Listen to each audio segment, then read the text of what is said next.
Hey guys, Dave from Nerdarchy, for nerds by nerds, and today I'm hanging out with a nerdette.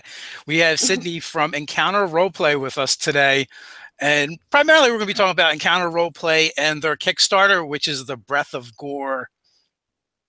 Yeah, Breath of Gorr, right? Is that right? Yeah, yeah. So, which is like a nautical themed pirate orc adventure Mhm.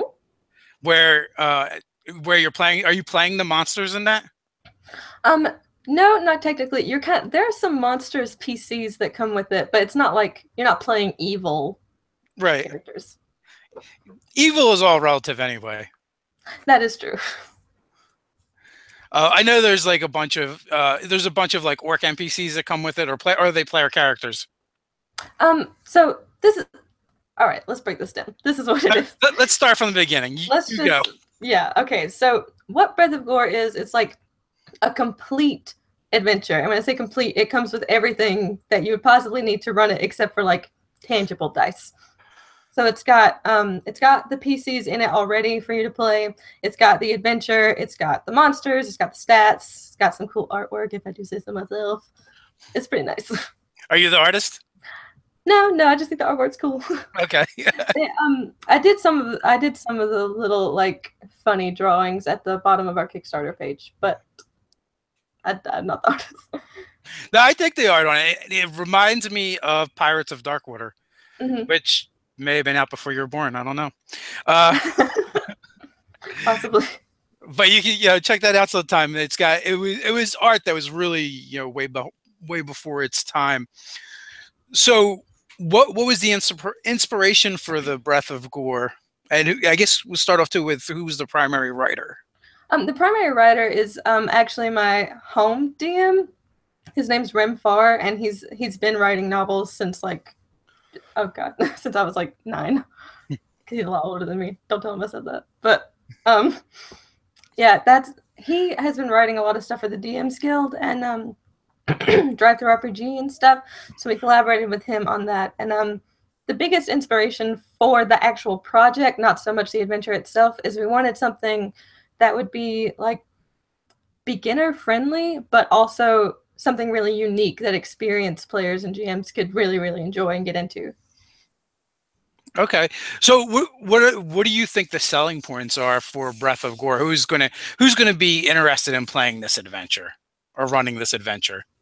I think the coolest thing about it to me are the PCs, because they're not made with a traditional build, and it comes with like a unique style of character sheet and everything. Like, it's so easy to read, especially if you don't know what is going on.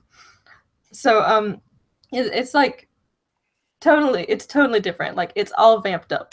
So it would be like ideal for someone who is learning how to GM and they need something written and they also don't really know exactly how to explain everything to players just yet.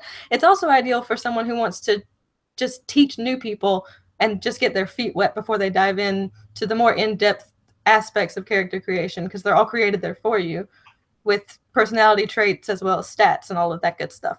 And I know like when I first started, a big issue that we had was that we would get together to play and then spend all 4 hours making characters because we didn't know how to do it yet.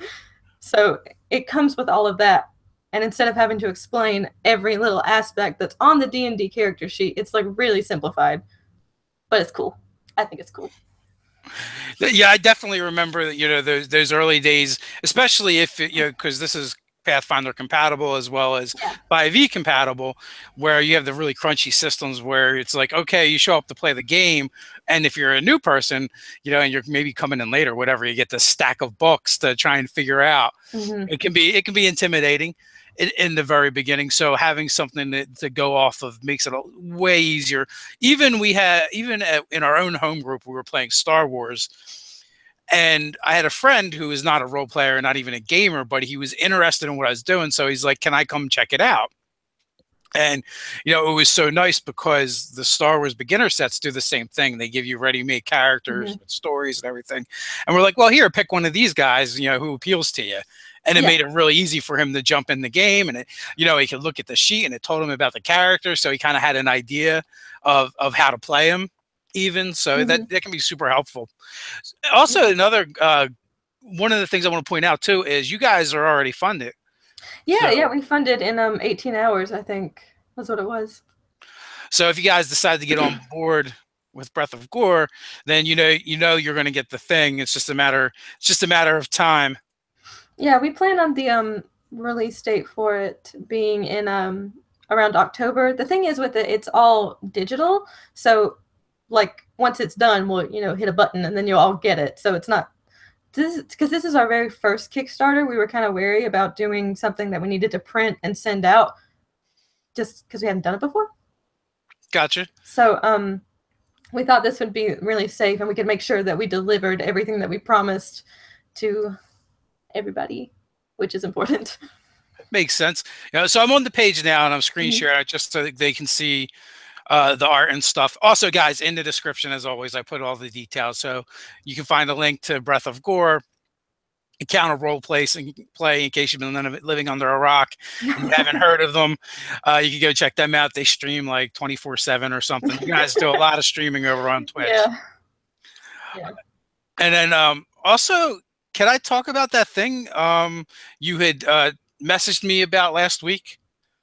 The day before, what is it, the 25th?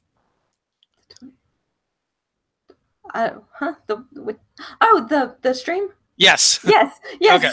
I don't want to give away any secrets, but yeah, sure, we can talk about it. Yeah.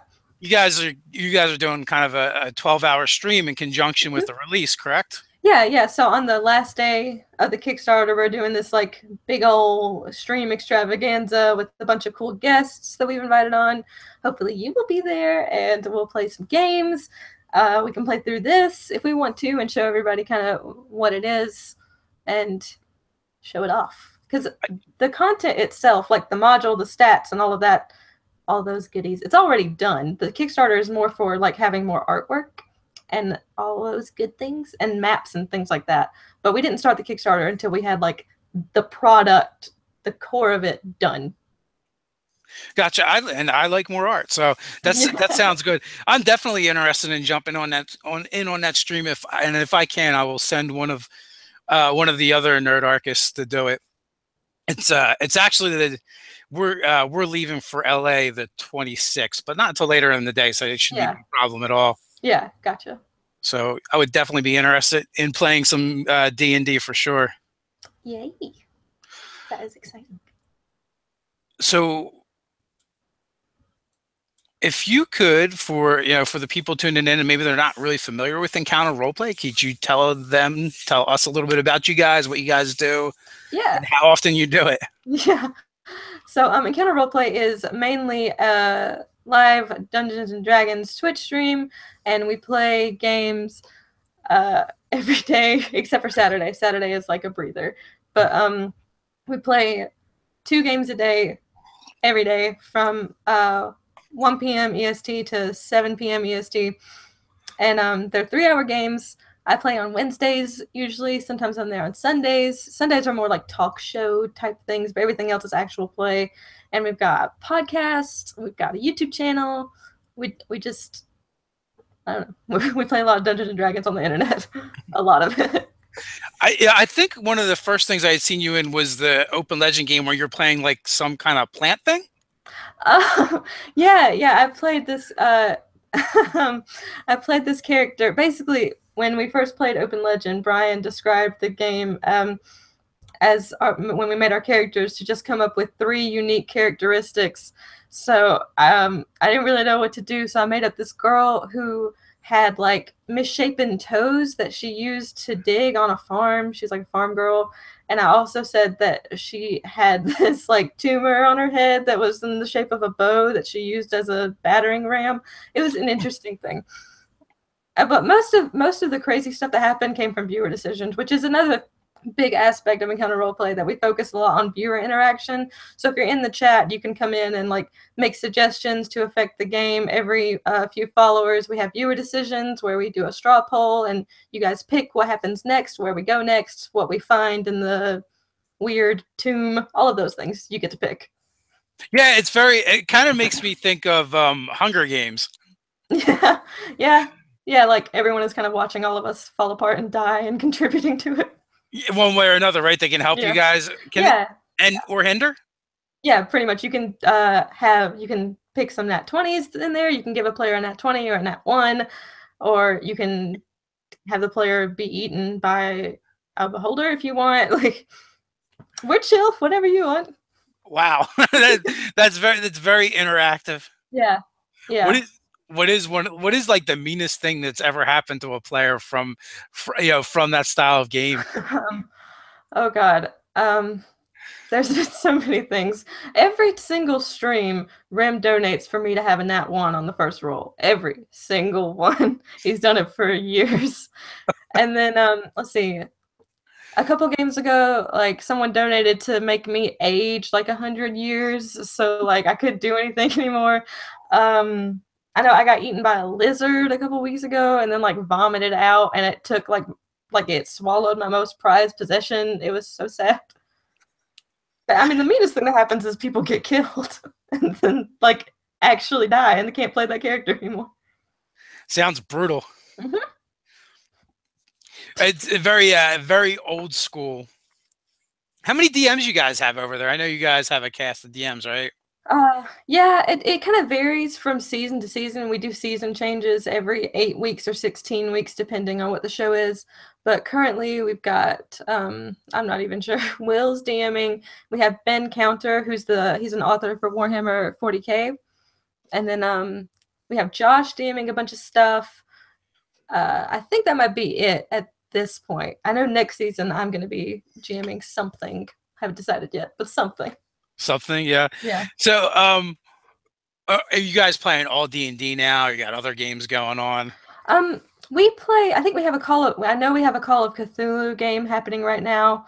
We play Numenera a lot. We played Open Legend before. We also have like a lot of packages and opportunities and stuff where people that have made a game can bring their game onto the show and promote it and play it there and show us how it works. So we played a ton of stuff.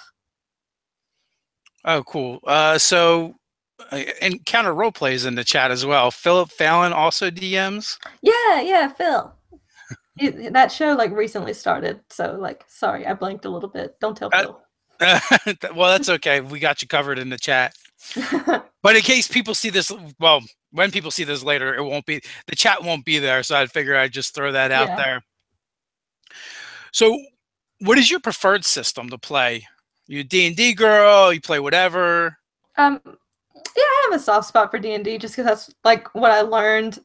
I started playing 4th edition when I was like 14, I think. So yeah, D&D 5e though I think is probably my favorite. It is, yeah, it is. Let's not beat around the bush. It's my favorite. Have you played any of the other versions? Yeah, I played 4th edition for about a year when I was a wee less, and then moved up to 5th when it came out. Well, yeah. Well, you're also pretty young too, so Yeah. some of the other ones you'd have to be like retro Yeah. gaming. It was just because that's like I played with my friends, and the earliest one that my friend had played was 4th edition because we were all, you know, 12. kids. We're all 12. I'm basically still 12. You're only a couple years older than my son, so Yeah. uh, Insomniac Inc. plans on throwing you under the bus because he's going to see Phil in 45 minutes. Bastard. Stop. This is the one who donates for me to have a nat 1 every stream. Oh, well, maybe that's why he didn't get mentioned. He deserved to not to get mentioned. There's some angst there. You're trying to block him out. He's But Insomniacs Inc. is the main writer for Breath of Gorr. yes, yeah, and that's what you said earlier. Cool. Is he who's going to be GMing for the 12-hour marathon sessions? Is it different GMs, same person? Yeah, we'll probably have different GMs. I know Will do some. I know I'll do some. Rim will probably do some because it is going to be on the same day as Will's interview, so he probably won't be able to be there for the whole thing. So, where's Will getting interviewed? The embassy. Oh, right, okay. The interview. The interview. To infiltrate the states. Yeah, that one. Nice. Well, good luck, Will, because you're in the chat somewhere. I believe that's you anyway, Yeah. or someone posing as you. So how long have you been a part of Encounter Roleplay? I joined like maybe 4 months after it started. So going on like, oh God, like 2 or 3 years, something like that. I'm not even sure. I think 2 years. Cool, excellent. So when I was talking to Will, one of the interesting things that I kind of figured out through our conversation is he's never actually had a real job, and he's just been kind of streaming. Yeah. And I think he said he dropped out of school and just started, he just went with the streaming thing. Yep. And it is it's like the golden age to be a gamer right now. It's so I want to say weird, but weird in a good way. Yeah. Because it's become D&D and gaming has become entertainment. It's just not a game anymore. And there's so many more opportunities we have as geeks and nerds to get out there and fly our flag and make a living doing this. Yeah, I think it's totally awesome. And I think that was another big inspiration for Breath of Gorr is that like we really want to teach people how to do it and like get people into it. And with Breath of Gorr, it's just so easy to read it and then know what's going on and have a lot of fun with it, which is kind of what we're all about. So you feel like it's a really good like intro into gaming? Yeah, absolutely. And it's also a unique perspective for people that have already been in it for a long time. But I definitely say it would be awesome to run it with people that don't really know how to do it quite just yet. What would you say like the feel is for Breath of Gorr? I mean I'd say it's pretty dark. Like it's got some like gruesome things that happen in there. It's definitely gonna give players that like, oh my God, like reaction to a lot of stuff that happens. Yeah, it seemed what little I've looked at so far, it seems grittier. Yeah. Yeah, so it's not so much like, you spend the whole session like planning random things and digging and searching and not really doing anything. It's action packed. Nine Tails. Insomnia Inc. How about you instead give her a nat 20? Thank you. Yes, please. Everyone go tell him to give me nat 20s instead. It's so or they could go over there and give you nat 20s. That is true. That is true. I'm there on Wednesdays. Hit me up. Wednesdays the whole time, or Wednesdays from 4 to 7 is usually when I'm there, when I'm around. Okay, 4 to 7 Eastern time. Okay, because the whole you guys, most of you guys are in the UK, right? Yeah. Or Will's in the UK right now, so you get into time zones. It's a lot like it gets all confusing. Sometimes I don't even know. Sometimes I'm just saying words, saying numbers. I don't know what's going on. A lot of times when I'll book people and schedule them to come on, I'm like 12 p.m. Eastern time, and they're like, "Well, what time is it my time?" I'm like, "Come on, man, it's hard enough for me to figure out my time, let alone yours." Yeah. I just thought that's smart. Give me a break. I struggle with it. Sometimes I don't even trust Google. I don't know what's going on. And then it's like, do they do daylight savings time or not?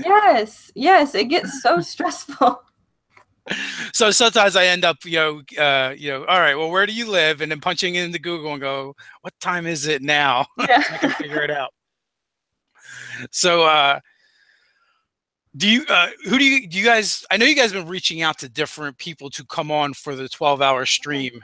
Do you have any big names coming on, or people that might be recognized from other venues?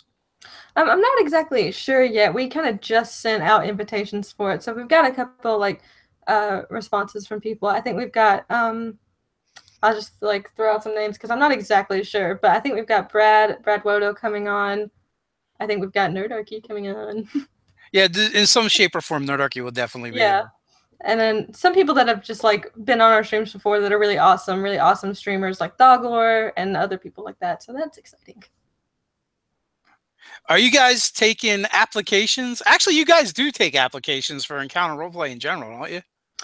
We do viewer games every Thursday, so anybody can come on and play. You just send an email over to contact@encounterroleplay.com and say, hey, can I play? And we'll say, sure, and then you can come on. Very simple. Yeah, the link to encounterroleplay.com is in the description as well as the Kickstarter. I don't know if I put anything else in the Twitch channel as well. is in there, and you guys have a bunch of other social media properties. It was getting long, so I didn't actually list them all. It's okay. But I like if you go to the website, it takes you to all the rest. Yeah, you'll find everything else. Yeah. So you're also getting ready to go back to college soon, right? Yeah, yeah. I just dropped one of my classes last night, actually, because I don't want to do it. But yeah, yeah. I go back August 11th, I think. I think. So are you technically like full-time staff for Encounter Roleplay? I guess that you could view it that way. It's more like Encounter Roleplay is like Will's job, and then like I just have fun. I'm having a party. So we've got some stuff in the works. Like we're starting 2 new podcasts that are going to be coming out hopefully this month, and I'm jamming one of them, and I'm on the other one, and then we're working on some new YouTube content. So I'm getting like progressively more involved, but it's definitely like Will's baby, his child that he had before me. I have to raise it. Right, right. Well, I didn't know if you were like an employee or not. No, like, no, we don't really. I guess we don't really like work that way. I don't know. The Encounter Roleplay is still. I'm very much a baby in like. As far as like companies go, we're raising it. It's getting there. Like so like the way we do things, like we've never made it a secret. Like ultimately, we all seek to do Nerdarchy full time. Yeah. Right now, I'm doing Nerdarchy full time, and and the other guys are my partners, Nate and Ted, and then then probably like you guys, we have a bunch of volunteers that help us out. Yeah, exactly. So it's pretty much like Will does it full time, and then like I guess we would be sort of partners in it, and then we've got a bunch of awesome cast members that come and play games and like provide awesome content for us that we get to work with, and it's really fun. Sorry, I was laughing at the chat a little bit. They're going crazy over there. I was very impressed with Will's ability. She's adopted. Encounter Roleplaying. I was really impressed with Will's ability to have a conversation with me and navigate the chat at the same time. Yeah, Will's brain, like, just sometimes I don't understand it. I tell him he's a robot all the time because like he just can have like one chunk of his brain on one part and then another on another. Don't worry, I figured it out. He's actually an android. So sorry. I've been lied to this whole time. Yeah, that's how it happens. So, what is it like to date an international D&D sex icon? I have this one picture on my phone that I think is so funny that I usually show people whenever somebody asks me that, and it's a picture of Will streaming and like me like holding onto his hand off to the side, and the caption of it is like, what is it like to date a streamer? And it's like him like not paying attention to me and me just like trying to hold his hand. You broke through the barrier. You got in on his games. But yeah, it's good. It's nice. I'm working on becoming a D&D sex icon myself. It's a long and treacherous journey, really. But, well, you guys are the best best looking D&D couple that I know of. So, thank you. You both have great hair. Thank you so much. Like I dyed it pink the other day, and it just like all came out. I dyed it for this interview so I could be looking fly as hell, and then it all came out. No, I know. My diabolical plan was foiled. How did you get into gaming? Ooh, how did that happen? I was like 14, and then my best friend Joey was like all about it, and he'd been playing games since he was like birthed. He like came out playing games. So he had been trying to get me to play stuff for years, and so like I'd always like enjoyed like acting and doing role play stuff. I've just never like paired it with a system before. Like I'd always done that even when I was really young. So then Joey made me play Dungeons and Dragons, and we went over to my friend Noah's house, and his mom made us marshmallow popcorn, and then we played the game. Actually, the other day I found my very first character sheet ever. It was like lost in the shuffle of my closet, and it was a 4th edition Changeling Sorcerer, and her name was Binks, and that was the first time I ever played when I was 14. Nice. Back in the day. That's probably pretty close to when I started playing regularly as well. Like I had some exposure earlier than that. I think like I was first exposed when I was like in kindergarten, and my next door neighbor Ian Wilson had come over with the red box, and he's like, "Look what I got!" And I'm like, "Oh, there's a dragon on the front." And then like maybe a little bit after that, we had gone to another friend's house and played Gamma World, the original Gamma World, and from both those experiences, I barely remember anything other than like seeing it for the first time. And then when I was in my early teens, I was actually introduced to the game by one of the older kids in the neighborhood, and and I guess he was pretty nerdy. And probably didn't have like a ton of friends, so he like grabbed all the kids in the neighborhood that were like 5 years younger than him and started us playing D&D. So, so it's all his fault. I remember one time, this is like an iconic story that I tell all the time. One time we were playing over at my house, and we'd been playing for like a year or so now. We were playing at my kitchen table, but we usually never played at my house. So this was one of the very first time we played here. And we were playing at the kitchen table, and my dad came in to get a beer, and he like walked past us. So my dad, like, let's put this in perspective. My dad is like 6'3", and he's kind of like a big dude. Like he was like in the Navy, so, and he's got tattoos.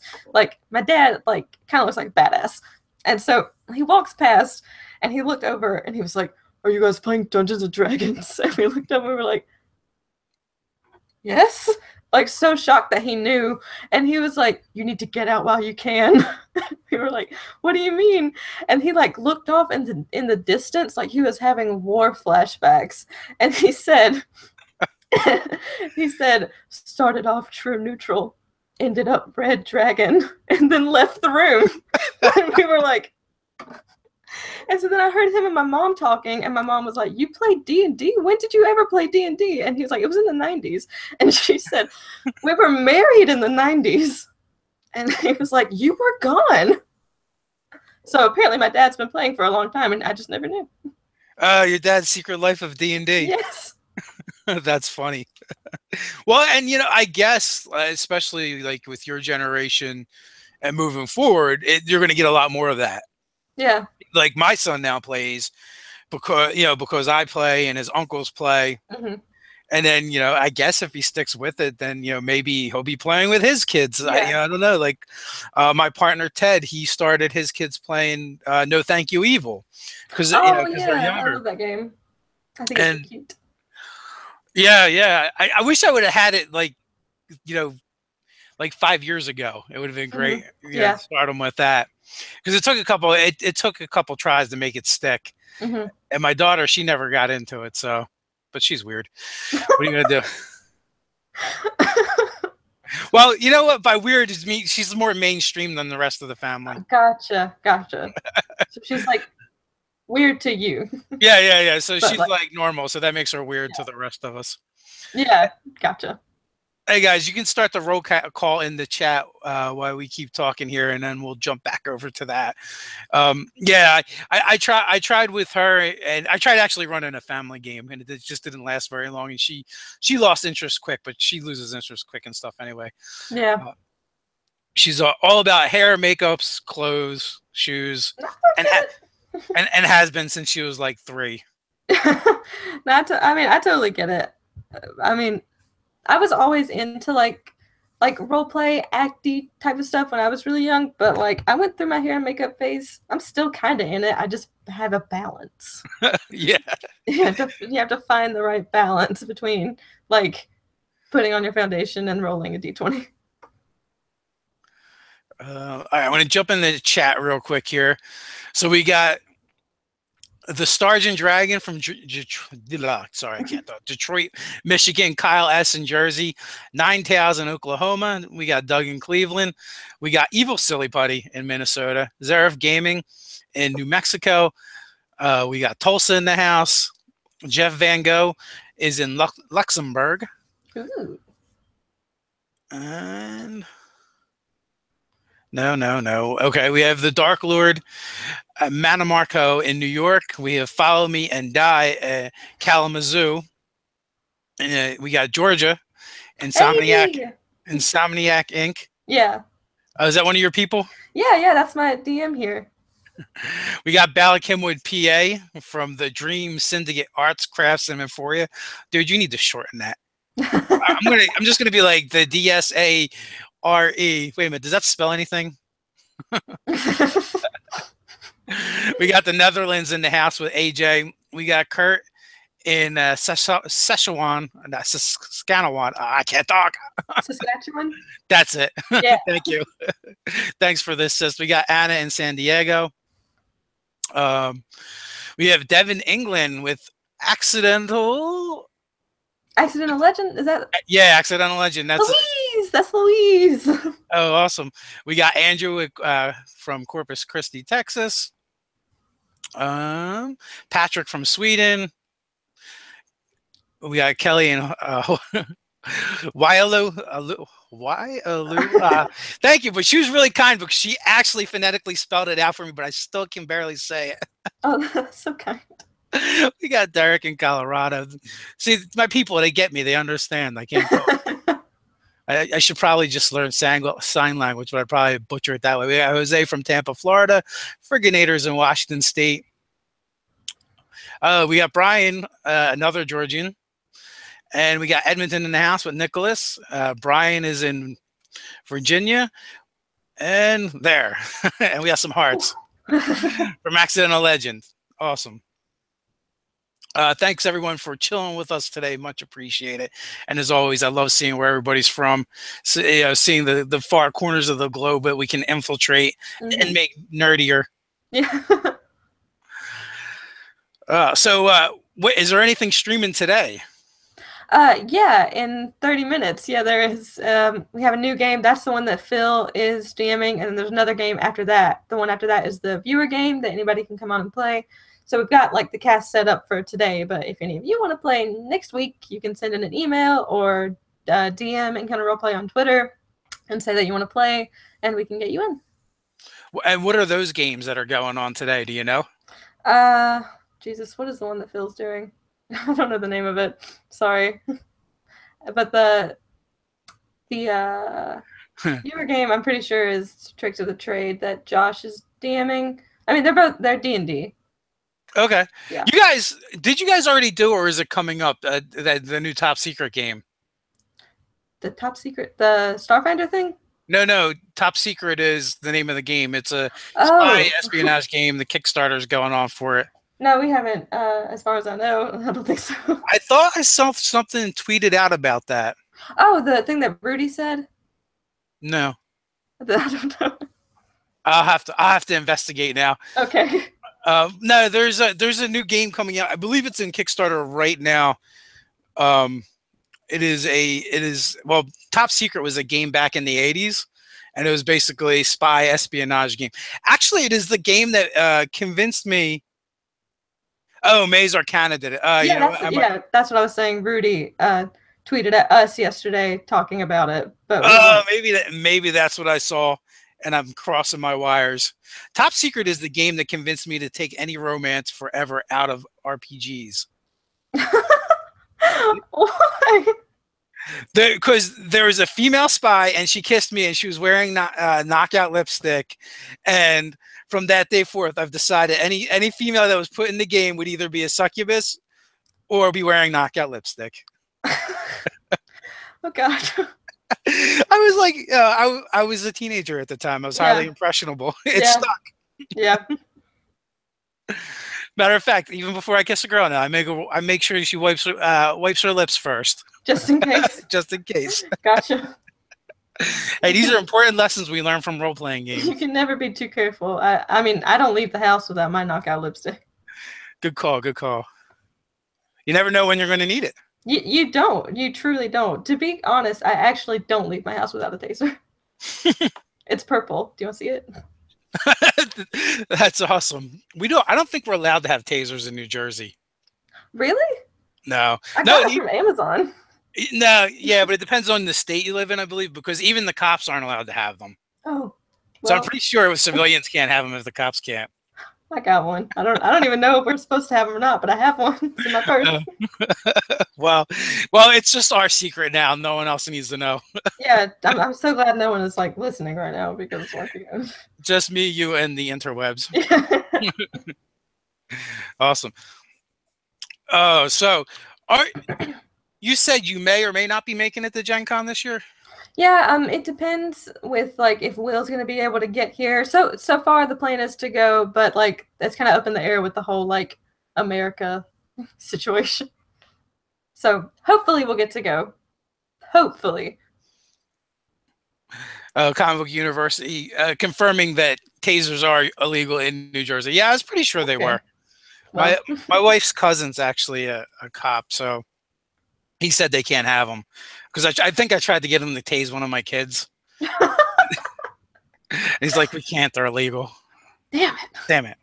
Not again. Yeah. Actually, Gen Con, I'm driving out there and I'm taking my son with me, so that's going to be cool. Oh yeah, that'll be fun. Some father-son bonding Yeah. on a road trip. So my wife already told me we're not allowed to call her from jail. Like, what's even the point? What's even the point of going on a road trip? So it should be a lot of fun. Though it'll be his first convention as well. Oh, that's awesome. You know, other than going to anything like small local stuff, but so I think that'll be a good first one for him, and it'll be my first time going to Gen Con as well. So Yeah, I've never been to Gen Con, so hopefully it all works out. If like America can like stop banning my boyfriend from coming in the country. come on, they got to keep us safe. Yeah, I know. From those dangerous streamers, those D&D streamers. I'm so glad they're protecting us from the real criminals. The satanic panic is back. True. So, I was going to ask a question, but I just lost it. Is there, if you are able to make it to Gen Con, is there anything particular that you're looking to do when you get there? I'm as far as I know, we're meant to be running some games. I want to buy t-shirts. I like t-shirts. So I want to do that, and then just like meet some idols here and there. Nice. That would be cool.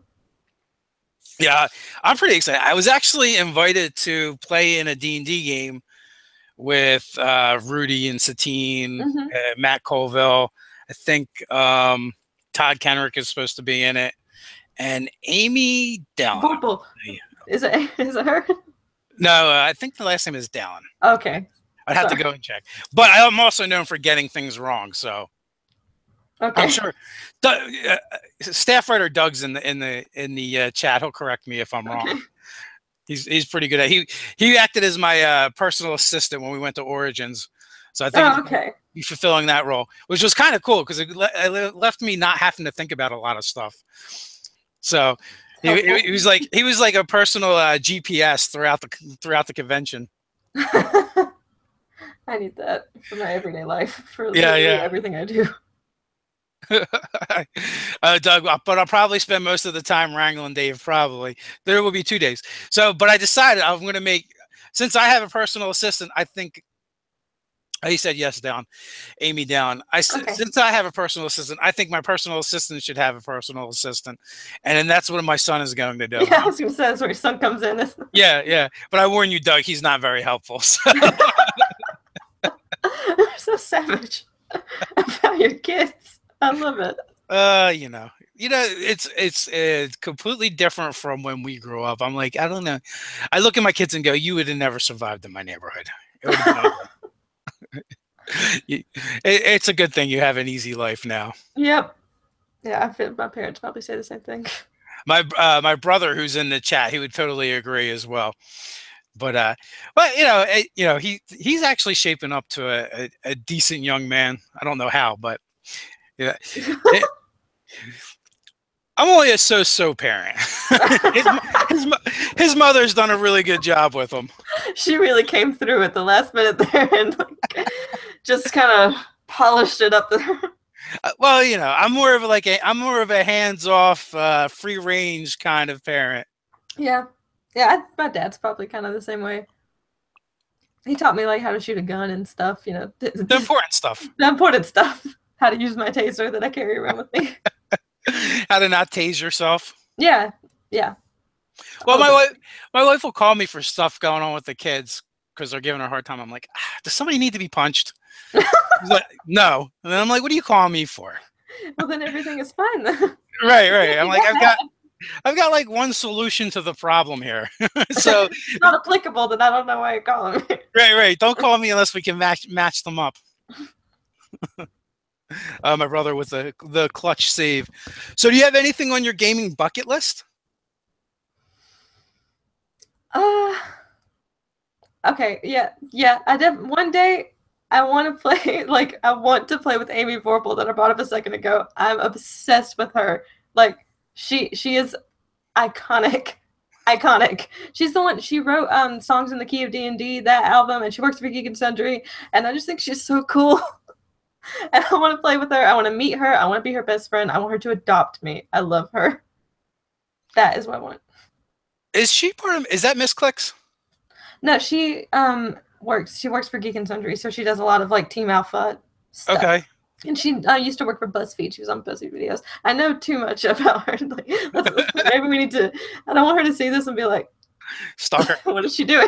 But I love her. It's good. You haven't given out her phone number or home address yet, so it's not. It's all right. Well, I keep that sacred in my shrine. Oh, there you go. Oh, nice. Well, I'm sure you can make that happen. I'm sure it's just a matter of time. It's a small. You know what? It really is a small community. If you think about it, I'm surprised with the people we're just getting acquainted with now. After you just got to hang out. I think if you just hang out in the space long enough, then you're just going to naturally kind of bump into those people. That's how I ended up here. Really, I've just been like chilling. Like I said, it's a small community. Yeah. My brother in the chat is a little out of. Hey, Kyle, moderator, can we get somebody on that? Yeah. So, do you know what games are going to be run on the stream? Is it just going to be Breath of Gorr? Is it going to be the Breath of Gorr for 12 hours straight? I'm not really sure. It might be. I know we're gonna definitely run it, and that it'll be like a big premiere shebang and all fun and games. But I think we might put some other stuff in there. It might all be set in Fanria, which is the world that Breath of Gorr is set in that we created for that. I'm sorry, I'm laughing because Kyle, our intern, actually he did just delete a comment from my brother who used to be a part of Nerdarchy. I was just busting his chops. You're too much, Kyle. You're too much. And unfortunately, for the people that watch this later, they're not going to get the chat and be able to see it. Yeah. I should at some point figure out how to capture the chat. Yeah. I've seen it done before, so I know it can be done. So is there anything before we're getting close to the hour mark, before we go, is there anything you want to go over, talk about before we sign off? I don't know. I feel like we've done a great job here. We've talked about parenting. We've talked about games. We talked about punching children. I think we've covered the basics. And tasers. Do not forget tasers. Okay, sorry. We could go into more detail about the tasers if you want. We could go into some more. We could talk about the podcasts that are coming out, the Think and Roleplay podcasts that are going to be fun. We are going to be, the podcast that I'm running is actually going to feature an all-female cast, which I'm really, really excited about. I think it's going to be really different, and we've been working on it for a while. We've been in cahoots with wizards and working out some fun secret things there that we will reveal later in the month. And the same thing with the other podcast. It's just a normal one. It's not like all girls. And then they're both going to be like kind of dark, nitty-gritty, sad, shocking, upsetting, but in a good way type of podcasts. So this will be out this month, and that's really exciting. What are the names of those podcasts? We are working on it. We have a list of things. Okay. But they'll all be announced on Encounter Roleplay when they come out, and all of those fun things. So keep an eye out because I'm very excited and we're working really hard. We've got pretty much everything but the name, which we probably should have had, but So they're going to be audio only podcasts? Yeah. And will they be gaming? Yeah, they're going to be actual play. Actual plays. Okay, cool. This is good for people to know. So, guys, if you're going to be looking for any actual play podcasts, keep an eye out. Keep your ear to the ground over at Counter Roleplay, so you can make sure you know what's going on. And if you guys let us know, we'll help get the word out as well. Yeah, definitely. We're Facebook friends. I'll message you. Absolutely. So, guys, before we wrap up here, I must panhandle the internet. I feel obligated. We are heading out to LA at the end of the month, as we talked about earlier, but, it's a super expensive trip. So we have a GoFundMe campaign going on, and you guys have been super awesome about that so far. We've raised over $2,000. I can't believe your generosity. We still could use a little more. But at this point, we have the plane tickets. We can definitely get there. Now we're just trying not to sleep on the streets. So, if you guys have already given, I appreciate it. Please share out. If you haven't given and can, please do it. It is super helpful. And if you can't give, just share out on social media. Every little bit is going to help us. We definitely appreciate it. Help Nerdarchy not sleep on the streets. And we're actually padding out how long we're going to be in LA, because we want to try and do some cool things, like maybe hang out at Geek and Sundry, maybe be there on a Thursday night. I hear something happens there Thursday nights. Yeah, we'll see if security escorts us out or not. Yeah. They'll be dragging Ted out by his foot, and he'll have his arms like wrapped around Matt Mercer's legs, like a little kid. Understandably so. Also, we want to definitely do some fan hangouts when we get out there, so we want to hook that up. I believe Maze Arcana, they shoot on Sunday. Well, actually, they're shooting a lot of days now. Yeah. But they definitely do shoot Sundays, so we want to try and hang out with them and get some of the behind the scenes stuff, kind of like we did out in Origins. Hopefully, we'll have a little bit better setup. We have to really work on our road setup. That's the next step. There's a lot of stuff going out. I'll be in Boston on Saturday for AtCon in Boston. So the AbTab guys, they're doing a convention out in, I believe, Washington. So some of their fans are doing something here in conjunction on the same day at the same time on the East Coast in Boston. So you can go to the Nerdarchy Facebook page and get details on that if you happen to be in the area, you want to hang out in Boston, play some games, roll some funny shaped dice. If Nerdarchy fans show up, I will definitely run something. I'm not planning on running now, but if you guys show up, I will. Gen Con, if you're going to be in Gen Con, reach out to us, let us know. Settle down, Professor Bill. Let us know you're going to be there. Email us. We want to work out the details and figure out how we're going to meet up, and maybe again play some D&D. So with that, guys, everyone, thank you for hanging out. I want to thank our guest Sydney for coming and hanging out with us. Greatly appreciate it. Go check out Encounter Roleplay. Check out their Kickstarter. Go support it. It's already funded. You're going to get your stuff. So with that, until next time, guys, stay nerdy.